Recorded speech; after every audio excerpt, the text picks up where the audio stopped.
Olá pessoal, aqui quem fala é o André Maurício, eu sou professor de desenho e pintura e eu vou mostrar para vocês como fazer esse estudo dessas pinturas dessas frutas, é um estudo do amarelo. Fica ligado aí que eu vou apresentar em algumas etapas como a gente vai estruturar a forma, como a gente vai fazer o desenho de valores e como a gente vai aplicar as cores, toda a técnica passo a passo aí em tempo real, valeu? Bom, a primeira coisa que temos que pensar na hora de fazer uma pintura é o suporte. O suporte e o modelo. O modelo está aqui. Eu tenho uma foto e, que pode ser uma impressão colorida. Ela tem o tamanho de 21 por 13. Então, 21 por 13. O que eu fiz? Eu multipliquei, para ficar um tamanho legal, para não ficar nem muito pequeno nem muito grande. Eu multipliquei esse tamanho por 1,5. Ou seja, eu peguei o lado aqui de 21 vezes 1,5 e o lado de 13 vezes 1,5 também, pois eu tenho que ter um tamanho proporcional para pôr essa imagem. Então eu tive aqui, eu estou com um retângulo aqui de 32 por 20, que é a medida aí que eu vou fazer esse desenho. Primeira coisa, vamos pensar na forma, não vou pensar ainda na cor. O que eu fiz? Já que eu tenho um retângulo, eu parti esse retângulo ao meio, ou seja, eu fiz uma cruz aqui, uma linha vertical e uma linha horizontal, medi com a régua no meio, dividi, e medi os pontos e dividi os pontos médios também. Ou seja, para isso ficar bem claro aqui para a gente, ó, tem 13 a altura, eu vim aqui no 6,5, marquei o 6,5. E vim aqui na metade de 6,5, que é 3,25, alguma coisa assim, e fiz um pontinho também. Porque quando eu fiz esse retângulo maior aqui, vocês podem ver que tem essa divisão aqui no centro, e tem também os pontos médios, porque aí agora eu sei, ó, me ajuda que eu sei que a pera vai começar nesse ponto médio aqui, ó. Bem aqui assim, então eu começo com ela aqui assim. Então já tem mais referências. E eu sei que daqui até aqui, ela está um pouco mais do que o meio, do que essa metade. Então eu dividi aquele espaço maior em 4 espaços menores. E aí eu faço bem de leve o desenho, porque se eu precisar eu vou ajustando, algumas coisas. Lembrando que aqui eu tenho círculo, quase sempre nos desenhos de fruta a gente vai trabalhar com círculos. Já já vou explicar como a gente faz para ter um desenvolvimento assim de coordenação motora para fazer esses círculos. Bom, a laranja eu sei que ela chega quase perto do final e ela passa um pouco acima. Eu já posso inclusive marcar os pontos que representam os brilhos. Aqui eu tenho um brilho encostado na linha horizontal e a parte de baixo da laranja. Lembrando que eu tenho que ter quando eu faço um desenho de círculo, de frutas, os meus dedos ficam parados. Eu não fico se movimentando o dedo. E tem uma explicação bem razoável para isso. Vou explicar aqui. Bem, vou pegar uma folha aqui, para explicar isso. Quando a gente faz círculo, é comum a gente fazer círculo assim, ó, pequeno. E a gente tem uma habilidade para fazer círculos menores.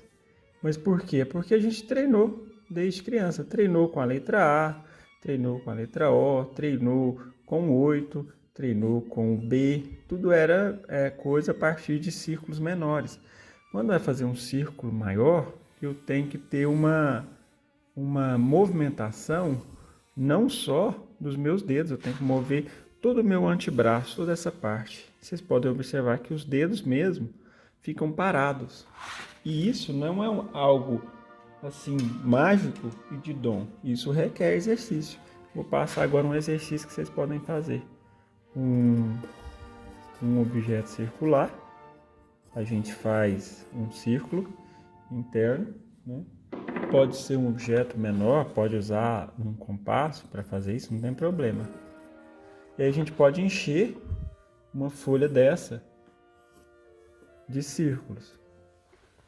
Porque eu posso fazer isso. Tentar fazer o círculo passando em cima do círculo que eu fiz sem sair do lugar. E aí a gente vai desenvolver um senso e vai de coordenação motora e vai com esse exercício, a gente vai criar uma memória muscular. Ou seja, para me fazer o círculo certinho, quando eu estou descendo eu tenho que diminuir a força. Quando eu estou subindo eu tenho que aumentar a força. Porque se eu não usar a força correta, quando eu estiver subindo eu vou passar do círculo, ó, passei. Quando eu estiver descendo, eu acho que eu vou passar também. Então eu tenho que ter um padrão de movimento. Então tudo isso é fazendo exercício. Faz o teste. Faça um exercício desse por dia, numa folha sulfite, todos os dias, enche de um lado, enche do outro, faz círculo para todos os lados. E dentro de um mês eu tenho certeza que você já vai estar tendo bastante facilidade para fazer esse exercício. E de volta à forma, continuo aqui com a parte do desenho, né? Então, quando a gente já demonstrei sobre o exercício do círculo, agora é hora de pôr na prática, né? Ou seja, fazer uma linha com o braço sem movimentar o braço, desculpa, falei, tô trocando aqui, sem movimentar os dedos, a mão fica mais ou menos parada, o que movimenta é o antebraço aqui e o braço.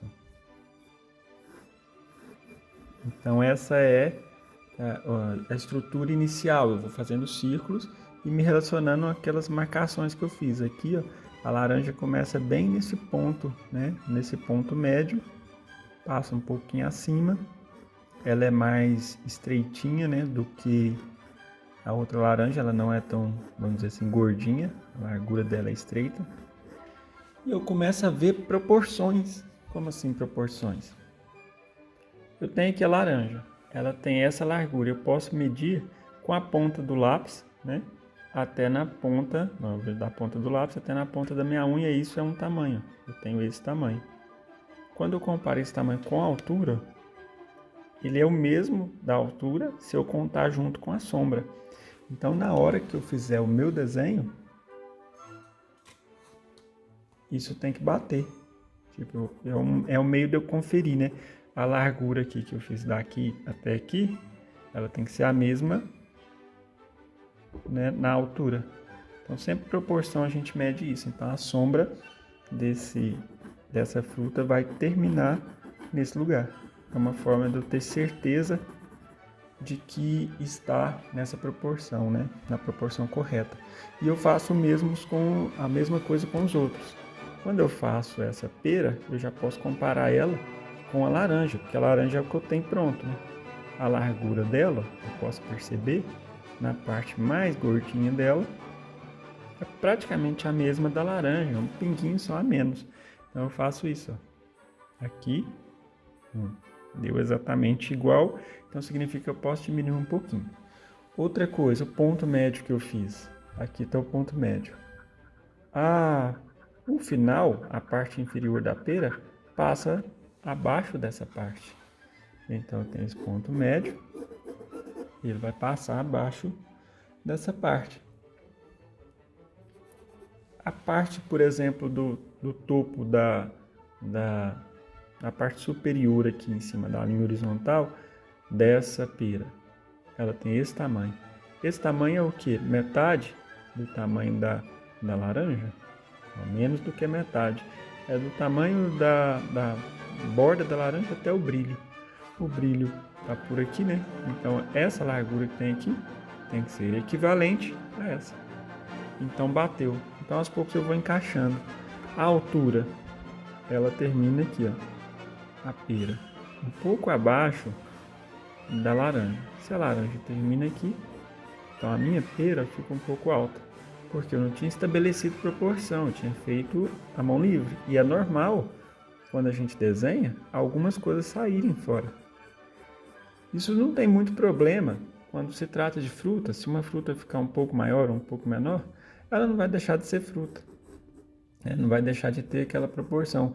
O problema é que a gente se habitua a fazer coisas fora de proporção. E quando for desenhar algum animal ou for desenhar a pessoa, se a gente não tiver com esse critério de exigência, né, elevado, acaba que a gente fica aí tendo algumas dificuldades de manter as proporções.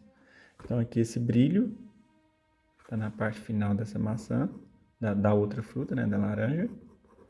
E aí todas essas coisas me ajudam. Essa mancha me ajuda, essa mancha me ajuda, essa aqui também, essa aqui também. Então vem pondo, aqui tem uma manchinha, essa aqui encosta na linha horizontal e faz uma curva, é uma mancha que a pera tem. É legal da gente demonstrar essa mancha porque fica um aspecto mais natural. Uma manchinha aqui, todas essas pequenas manchas me ajudam a encontrar o formato específico do objeto. E agora o cabo, eu vejo que ele não é tão reto assim, eu já vejo. A gente pode até fazer isso, é chamado de conhecer a forma, né? Eu tenho uma linha diagonal, eu tenho uma linha que não é reta, não é na vertical, um pouco inclinada, e depois ela inclina de novo fazendo uma curva.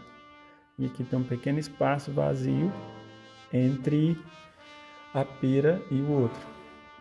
Muito importante demonstrar os espaços vazios enquanto a gente desenha. Demonstrar assim, não só pensar no desenho em si, mas olhar o espaço vazio para que a gente compreenda melhor a forma.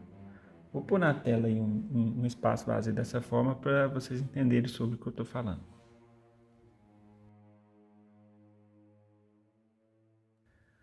Viu só, né? Então essa é a questão de espaço vazio. Relacionar é pensar nos espaços que estão em volta dos objetos e não nos objetos em si. Então aqui eu vou diminuir um pouco o tamanho do melão, porque ele está bem encostado na beiradinha desse cabo, e aqui ele estava mais de lado do cabo, então isso é normal ter esses ajustes à medida que eu faço o desenho. Vou deixar aqui de referência. E a sombra, né? Eu tenho essa sombra que toca nessa linha e faz esse formato. Essa é a sombra projetada do próprio...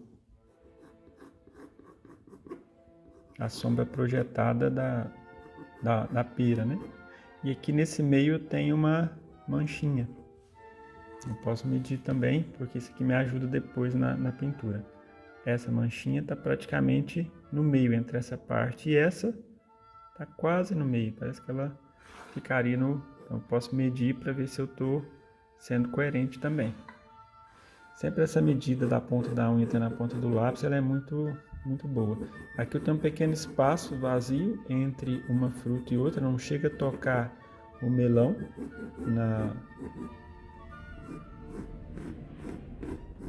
na laranja. E aí eu vou para a última forma, que é a laranja. Aí eu meço também a proporção dela, a largura dela é equivalente à largura da pera. Engraçado, não parece, né? Mas é porque ela é mais alta, não parece que é tão redondinha assim. Então eu meço essa, então está faltando uma quantidade considerável. Então eu vou aumentar essa quantidade que está faltando para cá. Então isso foi uma correção que eu fiz. Olho e meço. Já aproximou, talvez pode aumentar mais um pouquinho. E eu aumento, né? Eu estou pensando que o quanto que eu aumento para um lado ou para o outro. Eu imaginei uma linha continuando aqui, ó, e a laranja tem que passar à esquerda dessa linha. E aqui não passou tanto, então eu vou aumentar ela um pouquinho para cá também.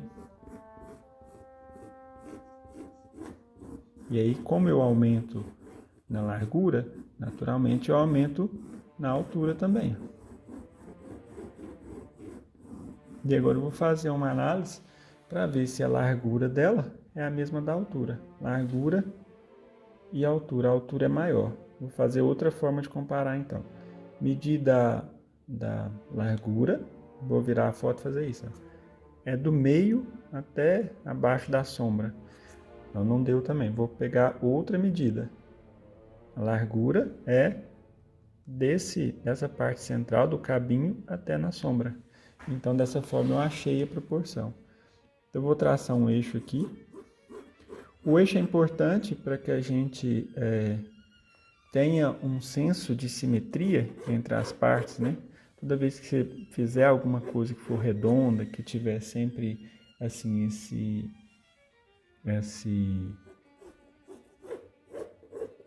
apresentar essa simetria, que é um lado ser igual ao outro, é interessante ter esse eixo para que a gente sirva de um modo para comparar e conferir as proporções, né? Então, nada é do nada. Ó, ficou até interessante, hein, essa frase, bem, parece que redundante. Nada é do nada. Filosófico isso. Como assim, nada do nada? Tudo tem que ser uma referência. Acho que é melhor dizer assim que nada é aleatório, né? Nada é aleatório. Por exemplo, essa sombra, onde que ela está? Ela está mais ou menos alinhada com o centro da laranja, talvez um pouco abaixo desse centro. Então, quando eu for pôr aqui, eu não posso simplesmente chegar aqui e fazer isso, que ela vai ficar muito baixa, ou vir aqui e fazer isso. Eu tenho que avaliar, eu tenho que alinhar as partes. O alinhamento é o ponto fundamental do desenho. Bom, então dessa forma eu já estabeleci aqui a parte da sombra dessa laranja. Vou estabelecer também a sombra. Essas são as sombras projetadas, né? Ainda não é a sombra própria, que já vou falar delas. Aqui é a sombra projetada do melão, que passa um pouco acima. E agora a sombra projetada da pera, né? Então eu vou pensando em espaços vazios. Ó. Esse espaço, ao invés de eu olhar na sombra em si, eu olho nesse espaço cinza. O espaço cinza tem um pedaço pequeno perto da linha, depois ele fica um pedaço maior. Se a gente olhar, fica parecendo um número 3. Lembra, né, o formato assim arredondado daquela, ou então um contorno da letra B, com a parte de cima maior e a parte de baixo menor. Aí eu tento reproduzir esse desenho que eu fiz. E ele vai fazendo a curva até chegar embaixo. Bom, então já está pronto, a gente já pode começar a pintar? Ainda não. O que eu posso fazer? Uma coisa que se chama mapeamento, antes de partir para a pintura, que é ainda dentro da forma, né? O que é um mapeamento? Eu separar a luz e a sombra. Então a luz no melão vai estar nesse lugar.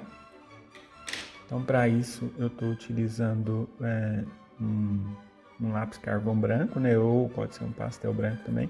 Eu vou marcando os pontos de luz. Que eu tenho esse mais branco, esse e esse está por aqui. Então são os pontos de branco mais intenso de acordo com o posicionamento da luz. E eu marco um pouco das sombras também. E aí eu separo por sombras mais escuras. Se eu fizesse um mapeamento, essa laranja, parece que o mais escuro dela está por aqui assim, né? É uma parte bem verde, digamos assim, né? Parece que é bem verde aqui no canto.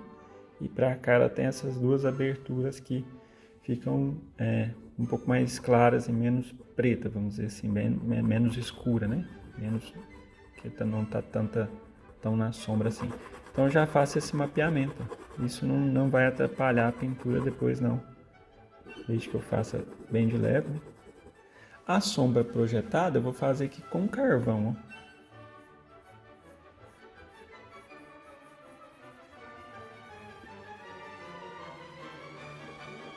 E aqui do outro também. Que aí eu já separo sombra própria, que é a sombra do próprio objeto, da sombra projetada.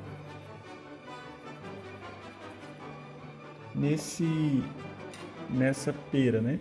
E assim, eu posso, além de desenhar a sombra, eu posso desenhar um pouco das cores. Esse pedaço é uma cor ligeiramente amarela, então isso é mapeamento. Ligeiramente amarela. Para cá, para baixo, eu vou ter uma cor mais verde, eu tenho uma cor um pouco amarela aqui no meio, tem um pequeno brilho ali em cima, não tão intenso quanto a luz direta, e eu tenho uma luz refletida aqui embaixo. A luz refletida é aquela que bate no chão e volta no objeto. Geralmente ela separa duas sombras, entre essa sombra e essa tem essa luzinha refletida. Então, feito o mapeamento da laranja, eu vou partir para o mapeamento da pera. A parte mais escura da pera é esse canto aqui. Né? Toda essa lateral direita, é porque a luz está vindo um pouco de frente da esquerda, né? que a sombra está projetada para o lado direito, então todas as coisas do lado direito, essa lateral dos objetos, das frutas, né, vão ser um pouco mais escuras. E mais uma vez eu utilizo uma barrinha de carvão para separar a sombra, né, projetada, né. Agora eu vou para o mapeamento do melão. Então o melão eu vejo que tem essa área de amarelo mais intenso, né? E aqui o brilho mais intenso ainda seria onde teria mais branco. Aqui eu tenho uma sombrinha bem discreta aqui, né? Quase imperceptível, mas já não é tão amarelo. E eu vejo o alinhamento, essa sombra está aqui, ó, no topo daquele talo, né? Daquele cabinho. Então vamos aqui, ó, fazer no topo, encosta aqui, desce, ele vira e vem aqui. E aí toda essa parte é mais escura, a parte lateral, né? Quando eu faço isso, eu separo as sombras mais densas, né? As sombras mais escuras do objeto. Porque só assim a gente já tem uma boa referência, tipo, eu já tenho os extremos. Eu tenho aqui o muito claro, que é o extremo, tenho muito escuro, que é o que eu estou fazendo com o carvão aqui, ó. Fica bem extremo, né? Bem intenso. E aqui a sombra projetada ali no cabinho.